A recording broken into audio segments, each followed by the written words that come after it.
Will elections in Algeria lead to real change? The opposition groups have called for a boycott, yet the government says the vote will build a new Algeria.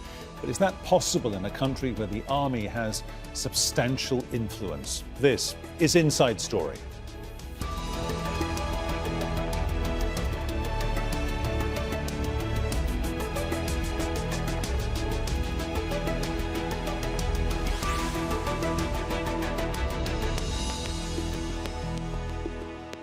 Hello and welcome to the programme. I'm Peter Dobby. Algeria has held its first parliamentary elections since mass protest forced President Abdelaziz Bouteflika to step down 2 years ago.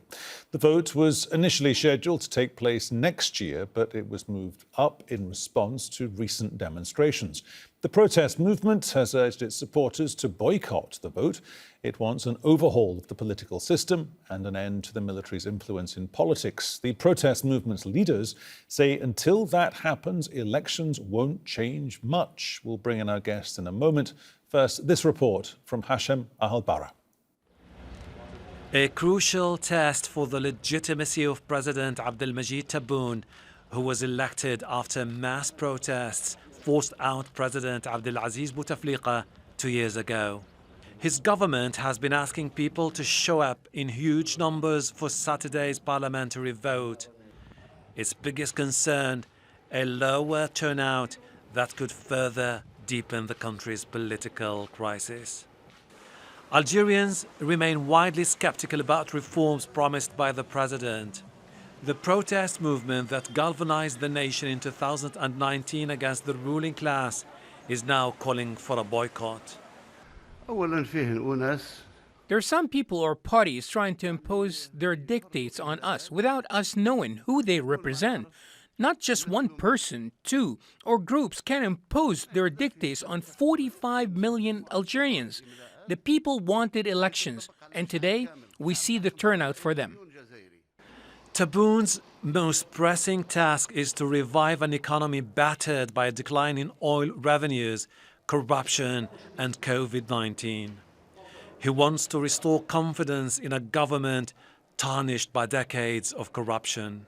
For the country to keep going and to improve our situation, we have to help each other with good deeds. Algeria's president recently told Al Jazeera his country was run for many years by what he called a kleptocracy. But despite his assurances to crack down on mismanagement, many on the streets still insist the ruling elite should go. Opposition parties such as the Secular Socialist Forces Front, or FFS, and the Rally for Culture and Democracy are boycotting the election. Both parties are popular in the northern Kabylie region, a focal point of dissent. The decades-long governing parties, the National Liberation Front, FLN, and National Democratic Rally, RND, could lose support. The conservative Bina Party and the Movement of Society for Peace, or MSP, are braced to expand their political influence, according to analysts. But whoever comes to power will face the daunting task of convincing Algerians that change has come. Hashem Ahalbara, Al Jazeera.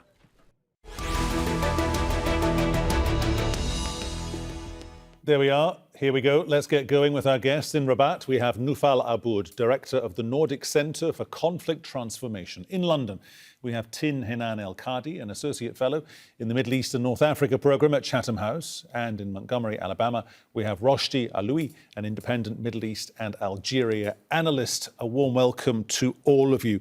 Noufal Aboud in Rabat, coming to you first. If these elections won't change anything, if these elections won't improve anything, what will?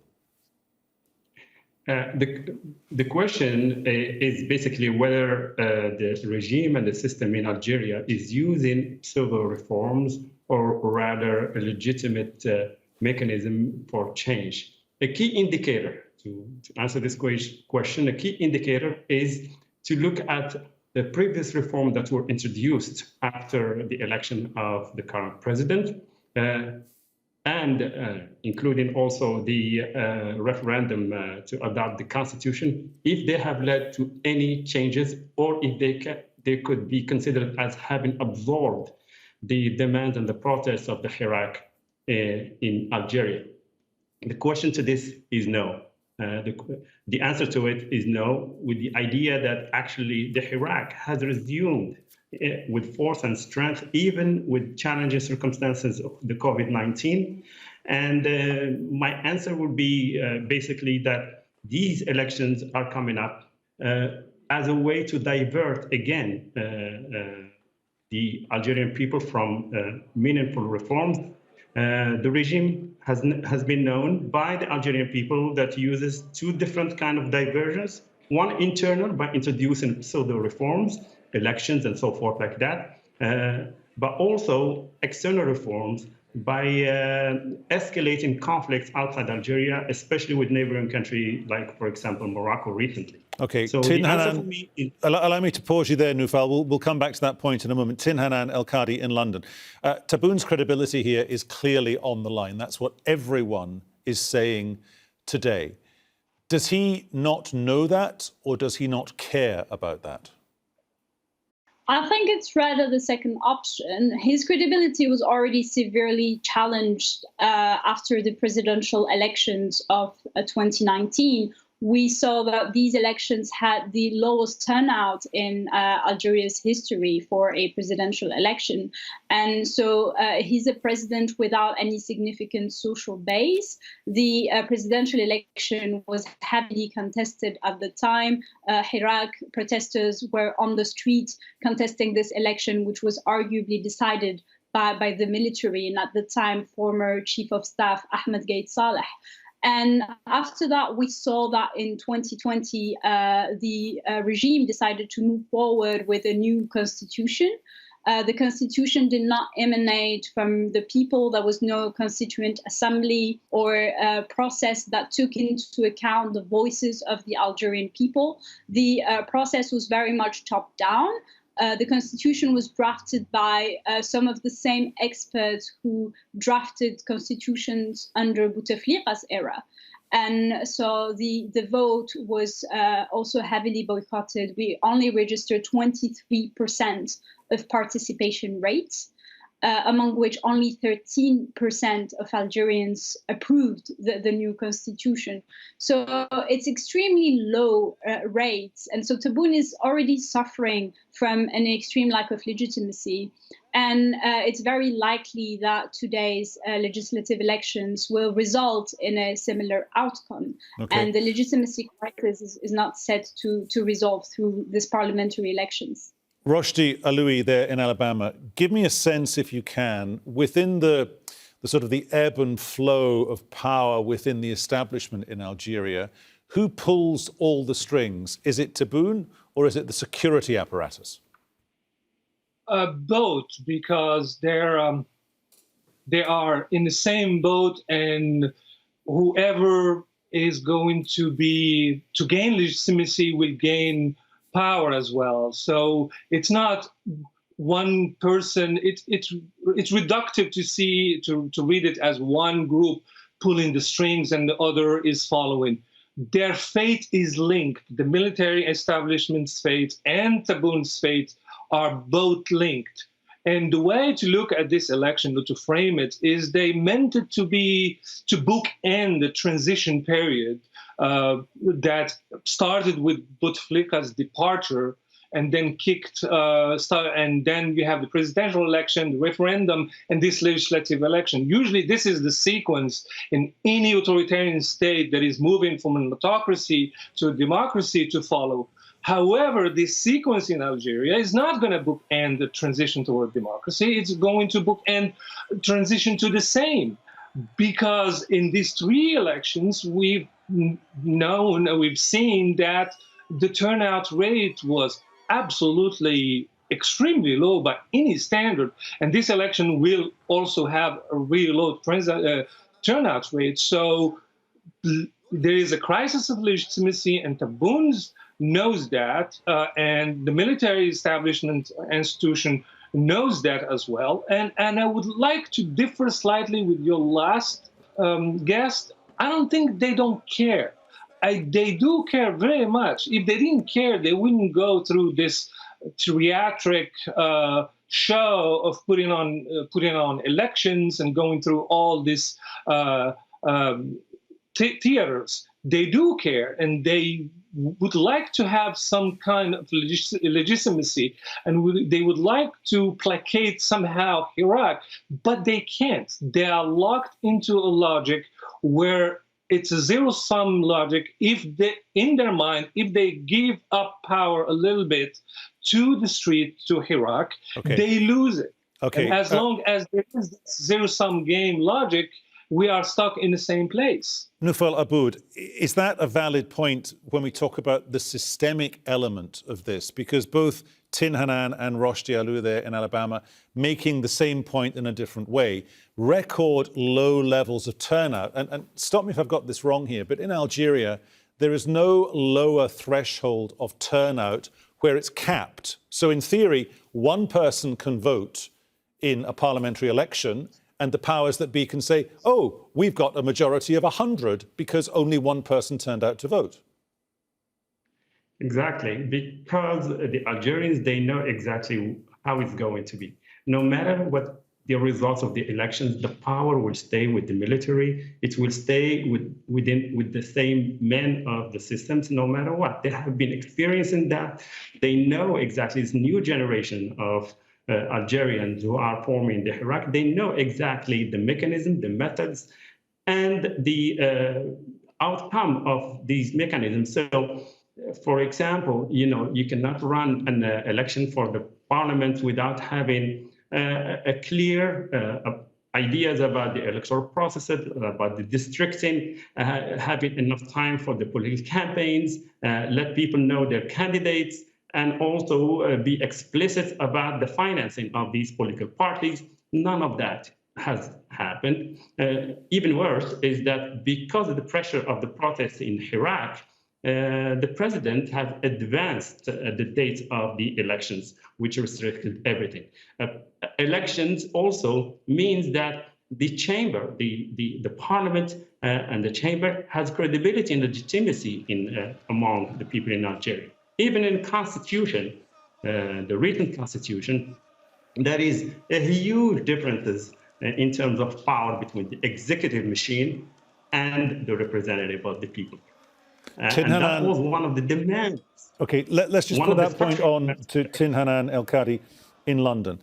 Could this be the beginnings, although it's not coalescing around a Hirak leader or leadership, but could this be the beginnings of a generational shift in Algeria, in as much as only 1 in 7 of the people who voted for the new constitution? And those people, the majority of the population is under 29 years old. I forget what the percentage is, but it's a big percentage. And they've seen 60 years. They've seen their parents talk about 60 years of the rich getting richer and the poor getting poorer.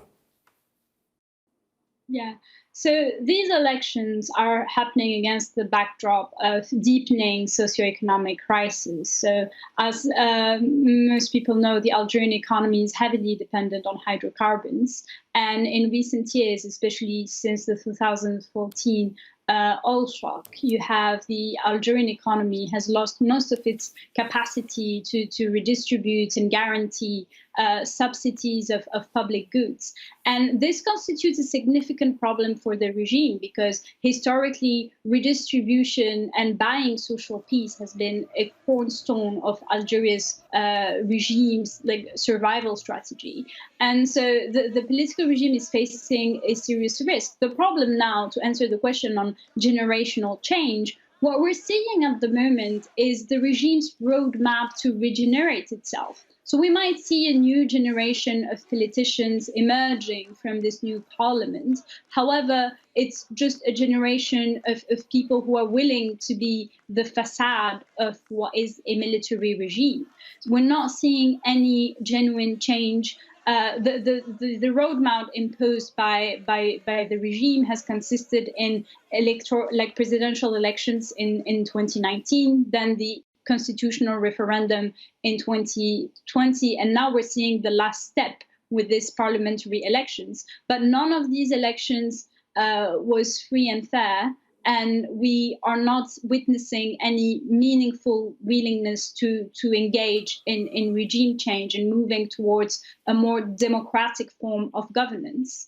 And so most people in the Hirak have opposed these elections. We haven't seen any major figures from the opposition entering these elections. Actually, most important opposition parties in Algeria are boycotting these legislative elections. So it's very unlikely that this would lead to any generational change. Power still very much lies in the hands of old military generals in Algeria. Roshti Aloui there in Alabama, is that a valid point? Because if you look, or if you drill down into the backstory of people who self-identify as being, quotes, opposition, they've had in the past associations with the FLN and the RND, point number one. And point number two, at some point, somebody either in the military or in the government always goes down this road of saying, well, we were involved in the liberation fight. That was almost 60 years ago. That unemployed younger generation, they've moved on. They want to move on. So this kind of, that might be an explanation why the campaign so far has been so, well, lackluster, I guess. Yes, that's one reason. But the other reason is that the outcome is already known by the Algerian people, by this young generation. They know that the outcome is going to be more of the same. And Tebboun's dilemma and the military institutions' dilemma is how to create legitimacy. They are dying and seeking to create some level of popular legitimacy because there are serious economic and social reforms to be introduced. And these reforms, especially the economic and financial reforms, are very painful, such as reforming the pension system, reforming the heavy welfare state, reforming the banking system. You cannot introduce this heavy reform that are very unpopular without having a social and popular base. So Tebboun's dilemma is find himself lacking legitimacy. The military knows that, therefore, for the sake of survival, because the military always seek a way of surviving all the crises in Algeria, they will jettison one day or another Tebboune if he becomes a heavyweight, if he becomes an albatross around the military establishment's neck. So the period that is coming, this new generation that is coming, this Hirak, that is not also blameless because they missed an opportunity to really propose and organize themselves to propose a serious political alternative. The Hirak succeeded in the first period between April and June 2019. Then it went through a summer of 2019, just before the presidential election, where it lost momentum. Instead of structuring itself, instead of organizing itself, instead of this, setting up a direction, a spokesperson, a collegial leadership, or just one leader to propose a serious alternative, political alternative, and represent a serious political force in the Algerian political environment, they missed that opportunity. So it is incumbent on Hirak right now to do that. Because without it, we are going to something that no one wants, which is a confrontation between the street and the military, and that plays into the hand of the actual regime. Nufal Aboud in Rabat, is Hirak, in that sense, its own worst enemy? Because there are internal divisions, there are internal squabbles. They don't have a designated leader or leadership, and every so often, the past 2 years in Algeria has been punctuated by Tebboune or people close to him accentuating and illuminating those divisions within Hirak. Yeah, well, the Hirak is leaderless, yes. It's actually challenging, but it's also a strength of the Hirak. That's what made the Hirak, last longer until today. There have been, ways from the regime to try to dismantle the Hirak through various ways.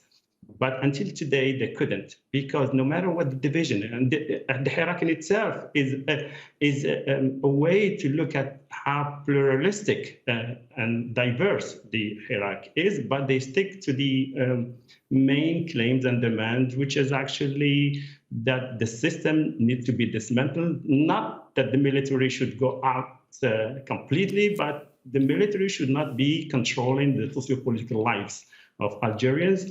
And also, they have been sticking to the demands regarding the structural problems that exist in Algeria. This is about corruption, unemployment, and so forth like that. OK, Noufel, I'm going to interrupt you there because we are trotting quite quickly towards the end of the programme, so forgive me for pausing you there. I just want to go back to Tin Hanan El-Kadi in London. We seem to be saying at Tin Hanan, turkeys don't vote for Christmas, the military wouldn't go for their own extinction. A lower turnout seems to push us towards realising that there probably will be more demonstrations on the streets. Might that turn into, say, an Algerian summer along the lines of the Arab Spring, perhaps? Is that a possibility? It is a possibility, because what we've seen is that protesters within the Hirak are very much committed to continue protesting until meaningful political change is achieved. So many are viewing these elections as just another ruse or another attempt for the military to keep power. And I think the country is reaching a real political deadlock.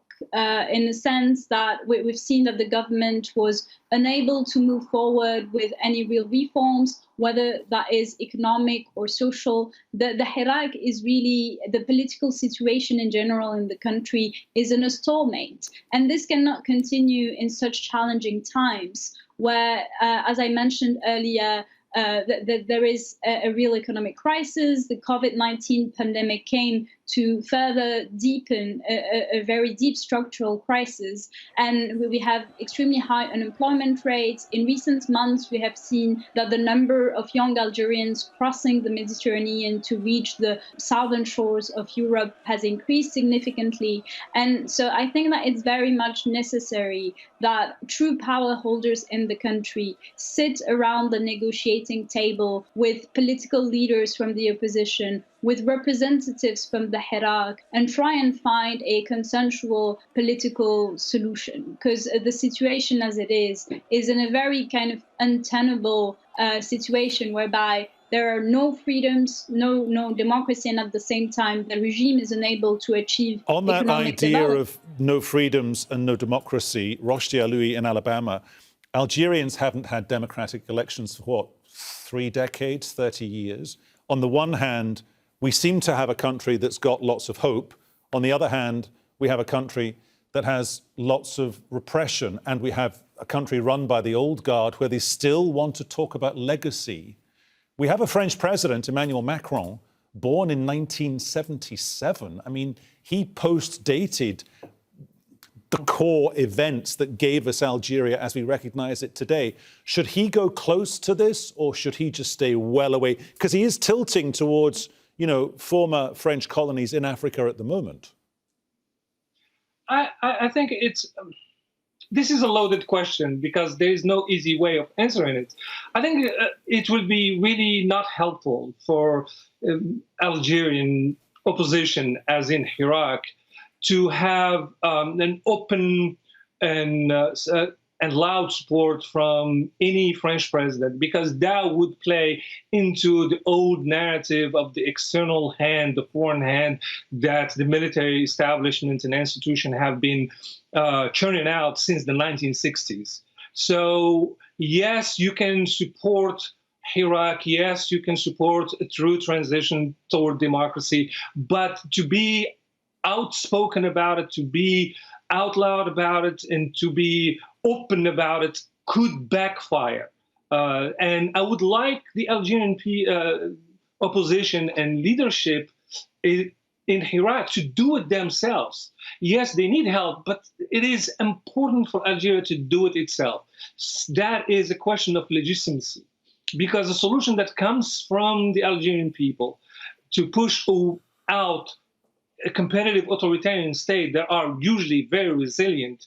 We just have to look in Europe, Russia, and Hungary, and all of that. Roshdi, I'm going to have to interrupt you because the clock has beaten us here on Inside Story, and for that I apologise. A very interesting, compelling conversation, though. Thank you so much to all our guests. They were Noufel Aboud, Teen Hanan El-Kadi and Roshdi Aloui, and thank you too for your company. You can see the show again anytime via the website aljazeera.com. And for more discussion, go to our Facebook page. That's facebook.com/AJ Inside Story. You can also join the conversation on Twitter. We are at AJ Inside Story. From me, Peter Dobby, and the team here in Doha, Qatar. Thanks for watching. We will see you same time, same channel tomorrow. Until then, bye-bye.